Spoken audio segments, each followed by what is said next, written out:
Today I want to talk about consumerism, vegetarianism, and idealism. I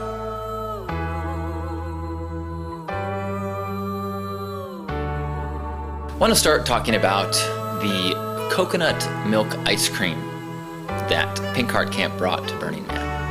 And that was an exciting project and undertaking for a number of reasons. And there's a number of forces of intention that was kind of pressuring and pushing and made it exciting and made it very artistic. I mean, yes, it is a gesture of food, but it was a lot more than that. The people who were really passionate about making it happen, Christian, he is an activist, a vegan activist, goes to conferences about veganism, talks to other business owners, and really tries to figure out how you can promote veganism. Is that the right word? Veganism? In the world. And while I am not a vegan, I am a ovo-lacto vegetarian and am certainly open to any sort of acts that people want to take towards making their actions count for what they stand for. And if you remember, this wasn't the first year we'd done this. In the past, we'd had ice cream donated by an amazing company. And we also had a truck donated by a group that tries to promote vegan ideals and things. It's called Veg Fund. And so they actually give us the money for the truck. But this year, for whatever reason, they couldn't do it, and so we had to get the money on our own for a truck. And at the time this all came through, we didn't have it budgeted, so we did a big fundraiser. And in the fundraiser, we made it very clear who donated this ice cream. Which corporation gave us the ice cream? It was Coconut Bliss. Now, this is significant for a couple of reasons. Brands and commerce and marketing is very taboo at Burning Man. So where is the line? It becomes a very interesting thing. Clearly Burning Man is not anti-commerce. You cannot participate in Burning Man without commerce. Because you have to acquire tents, you have to acquire food, you have to acquire all sorts of stuff. But you have to do it in a time and place that does not affect the experience at Burning Man. And that gets very tricky. Somebody asked me, I linked to somebody that was selling pre-made meals that you could pick up in San Francisco and bring to the playa. And someone was like, whoa, don't you think that's, breaking the rules about commerce? And I was like, well, I'm not sure how different that is than buying a soup of Campbell's that's a pre-made meal that you purchase and then bring to the playa and heat up. Why is it different if someone has made it just for Burning Man versus someone that just makes prepackaged food? In both senses, there is you have to have a commercial transaction to make that work. Now, if you want to say you have to, farm and cook and be radically self-reliant in that way, now, that is a high bar. And actually, one that I think about more and more, the idea of radical self-reliance in that of sustainability, in terms of farming, in terms of composting, I find that very exciting. But for this discussion, let's kind of reel it back and say that Burning Man tries to limit commerce on the playa, but certainly doesn't. It's not a commerce-less experience. So I actually talked to Andy Grace on the playa about this. Andy Grace is the communications director for Burning Man. And she admitted that she was a little shocked at the way that we fundraised and the fact that we put the brand and they put their logo on our fundraising attempts because they didn't ask us to, and it really, kind of got the lines a little blurry. And she gave me the benefit of the doubt, but she admitted that it was, she was surprised. And one of the reasons is because she said, well, no matter what, a company, if they're giving their stuff away for free, any free giveaway, on some level, they want you to like and get and buy their product. So their intention has a commercial vibe to it. And I think that I'm not sure if that has to be 100% true. And let me go back to the pressures and the things and the influence and the intentions of the ice cream giveaway, the coconut milk ice cream giveaway, and how this all happened. Because Christian got into all of this as a part of his vegan activism. And in my interactions with Coconut Bliss, admittedly, I'm not, pals with them. I don't know what goes on in their boardrooms. But I really think they gave us this ice cream not as a way to promote Coconut Bliss, but as a way to open up the dialogue and kind of open up people to a vegan lifestyle, and to open up people to the idea that giving up milk products doesn't have to be a sacrifice. I know that I had that experience when I tried it. I was like, whoa, this is not a compromise. This is awesome. This is better than the ice cream that I've been eating. And a lot of people had that experience of like, whoa. So I actually believe that the motivations behind the corporation Coconut Bliss was not to try to market to the Burning Man community. I think they really wanted to give a gift to the Burning Man community, and a gift that was infused with the mark they want to make in the world. Not as a commercial entity, but as a entity of action and love and activism. And I don't think that is a out-of-line thing at the Burn. I see a lot of people, a lot of art is about trying to express a viewpoint and trying to influence opinion and trying to get us to feel or open up to different things. Now, is my favorite art about activism? Generally not, but I don't think it's out of place. So, we did promote, we did use their logo. In the pre-Burning Man stuff, on the playa, we had no mention of the brand. We just let people know this was coconut milk ice cream, and we had some brochures about veganism if people were curious. And I'm okay with that.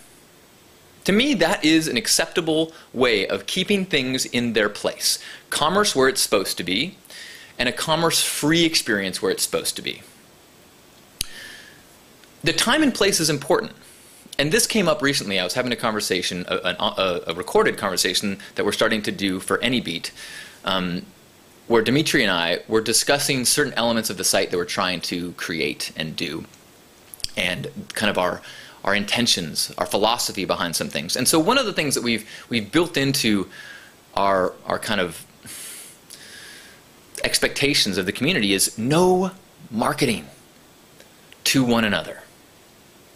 We are not making the commitment there will be no advertising, or there will be no vendors, or there will be no commerce, because just as the Burning Man experience cannot be without commerce, neither can a commercial entity or a corporation, a website. It needs finances, it needs resources, so it has to have some sort of business plan. And so we have to integrate commerce in some way. But the lesson that we've learned from Burning Man is that if you can control the time and place and method in which this conversation happens, you can protect what's important. What we learned is that on the playa, when you know that nobody is going to be marketing to you, no one is going to be selling to you, no one sees you as a prospect, that if someone walks up to you, there can be no reason other than they want to know you, they want to interact with you, they want to share something with you, or request or gift in some way. That goal of connection is not a business transaction, is not a prospecting session. That distinction is massive. Our world is so intertwined with our commerce that if somebody, we have a phrase, there's no such thing as a free lunch. We have, I like to call it the angle economy as opposed to the gift economy, which is that you're always trying to figure out what somebody's angle is. Why are they doing this? And you can generally trace back some motivation. The book Freakonomics is a great way of kind of analyzing. Every action that people take has some motivation. And in our culture, generally, it's a financial one. Now, when you go into the playa, and hopefully when you go into Anybeat and cultures and societies and communities that have thought this through and made these kind of distinctions, you can recognize that the motivation is not financially motivated. The motivation comes from a place of, I want to feel more connected. I want to be a better person. I want to learn from this person. I want to share a gift of mine. But to get to that place, you have to take out the dominant method or motivation that our culture has, which is commerce. Okay. So,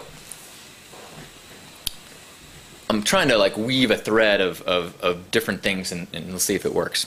So, the Anybeat, which is now in its very limited beta, Anybeat.com, it's the community site that I've been working on with Dimitri for a long time, is very rooted in what we've learned at Burning Man, as well as what we've learned through building communities through the years. If you have been following me for a long time, you know that about 10 years ago, a little bit longer, Dimitri and I launched a community site called Citizen X that was really kind of Web 1.0, a community site. And there's a difference between a community site and a social network. A social network is a tool to connect the people that you know and your coworkers and everything like that. A community has a little bit more of a intention and a vibe and a way of interacting. That's what Burning Man is, a community, because there is an expectation of interaction. It's not just streets. There's also an expectation of how you treat one another and how you act and how you clean up after yourself. The 10 principles guide you in how you're supposed to act. And so as we create Anybeat, we're trying to do the same kind of thing. There's a way that you interact. There's a way that you greet people. There's certain things that are not considered cool. You wouldn't throw your trash on the ground at Burning Man, and you wouldn't do a drive-by post, check out my link, on Anybeat. So it's been going for just under a week now, or a week I guess, and testing it. It's been very exciting. And I've been very excited about the degree of discourse that we've been having. And some of the very early discussions that we had have been around veganism. See how it's all coming full circle like that? And there was a post that was left in one of the threads about veganism. And because I actually was asking a question, because while I'm vegetarian, through Burning Man and some of my friends, and a lot of my friends have been going towards veganism, and so I've been exploring it, and especially Belicious has been eager to kind of shift towards that. We're not committing, we're not drawing a line in the sand and keeping all the eggs and dairy on the other side, but we are going towards it and shifting and deciding less and less to eat animal products. But there was a post in this thread that I think really is key. It said, making this choice was significant. I never thought it would have been possible, but it is for me, especially once I gained the knowledge of what exactly eating vegan is. Once I changed my perspective from approaching food as a cravings-based, taste-satiating mechanism to a conscious, participatory, compassion-based choice, my life has improved exponentially. I fuel my body with complete transparency of the content and complete integrity of my highest good. Now, why this is significant to me? This is what I would call inspiration activism. This is not saying, you're hurting animals, there's torture happening, this is bad stuff, and you should stop doing bad stuff. This is, hey, I made a choice, and I am taking actions, and that choice and that path that I'm on, I'm so happy about it. And it just puts it out there. And you can look at this person, you can see you can judge them and their choice and go, huh, I would like a little bit of that in my life. Towards a more positive, towards a direction that makes me feel a little better about my choices. And I think for me, all activism that touches me and makes me change my patterns is inspiration activism. It's not someone making me feel guilty so that I no longer can enjoy something. It's somebody who says, or shows me, that they've done some things, they've taken some actions, and that makes me think, I could do that. It goes back to the common reoccurring theme here of the difference between spreading light and fighting dark, going towards positive versus fleeing negative. And if your activism, if you are focused on pained, tortured animals, even though you're doing good in your actions, you feel like you're doing good, you are still living in a place of pain. You're still experiencing suffering in your choices. If you can shift that to one of feeling, I am a vessel of compassion. I am, as he said, feeling integrity with my food choices. This is the action is exactly the same. The feeling is imbued with a vastly different energy. And I think that the effect that has on other people is important too. There's a reason why nobody likes to eat. Someone said made a joke, go, how can you tell, like, how can you tell that someone's a vegan? Because they'll tell you. Something like that. And I get it. If you're an activist and you feel like, I mean, if you really believe and you feel like someone's actions are causing suffering and pain and torture, then how can you not act on that? I get that. I just know what motivates me is not that feeling of stop. It's more of watch me and see, or check this out. This is what I like.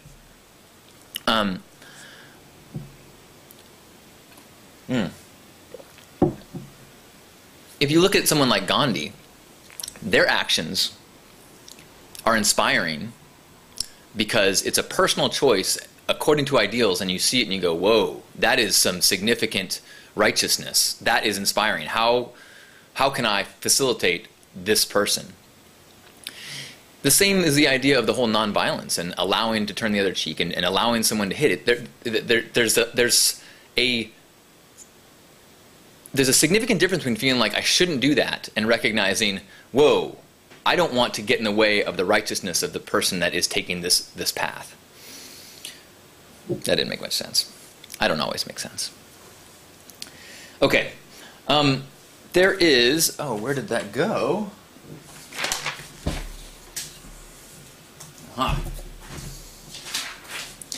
I wanted to just finally say, before we do our hug, this is a quote from Alan Watts, from his book, The Book. The startling truth is that our best efforts for civil rights, international peace, population control, conservation of natural resources, and assistance to the starving of the earth, urgent as they are, will destroy rather than help if made in the present spirit. For as things stand, we have nothing to give. If our own riches and our own way of life are not enjoyed here, they will not be enjoyed anywhere else. Certainly they will supply the immediate jolt of energy and hope that methadone and similar drugs give an extreme fatigue. But peace can be made only by those who are peaceful, and love can be shown only by those who love. No work of love will flourish out of guilt, fear, or hollowness of heart, just as no valid plans for the future can be made by those who have no capacity for living now. Inspiration Activism.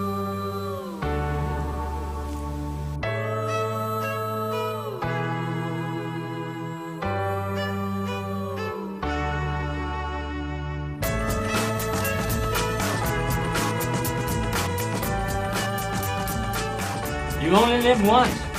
Enjoy the color.